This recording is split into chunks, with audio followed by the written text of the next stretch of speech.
On s'en souvient, Walt va perdre son personnage d'Oswald, mais est-ce qu'il va garder Patibulaire? Quand Walt Disney perd les droits d'Oswald le lapin chanceux en 1928, c'est suite à un coup monté par Charles Mintz, le distributeur de la série, qui travaillait avec Universal, alors propriétaire du personnage. Mintz, non seulement revendique Oswald pour Universal, mais il débauche aussi la majorité des animateurs de Disney. Seul Ub Iwerks, ami proche et collaborateur clé de Walt Disney, reste fidèle et ne suit pas le mouvement. Résultat, Putrid Pete continue à intervenir dans les histoires du lapin chanceux. Disney, lui, ne se laisse pas abattre. Très vite, les traits d'un nouveau héros sont esquissés et Mickey Mouse voit le jour. Il lui fallait un antagoniste contre qui se frotter. Et comme Patibulaire était un personnage antérieur à la série Oswald, rien ne l'empêchait de l'utiliser. Pat est l'unique protagoniste disneyen connu pour avoir eu une double carrière dans 2 productions distinctes, Universal et Disney. Et justement, on y vient, comment va-t-il se frotter à Mickey? Il va s'opposer à Mickey dès la 2e apparition de la souris vedette. Dans le court-métrage Mickey Go Show, situé dans la Pampa argentine, Mickey incarne donc ce Go Show, tandis que Pat joue le rôle du hors-la-loi recherché.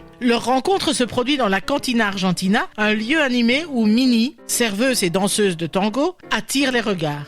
Pat profite de l'agitation pour enlever Minnie et s'enfuir à cheval. Mickey, déterminé à la sauver, poursuit Pat, engage un duel à l'épée, marquant leur première confrontation. Ils seront ensuite à nouveau opposés dans le fameux Steamboat Willie qui suivra. Donc, à partir de ce moment, il devient l'opposant récurrent de Mickey. Mais pas seulement, il me semble. Il est normal de le voir évoluer au fil du temps. Avec la couleur, Pat perd peu à peu son image de brute pure et devient un peu plus polyvalent. Shérif, voisin grognon, propriétaire cupide, etc.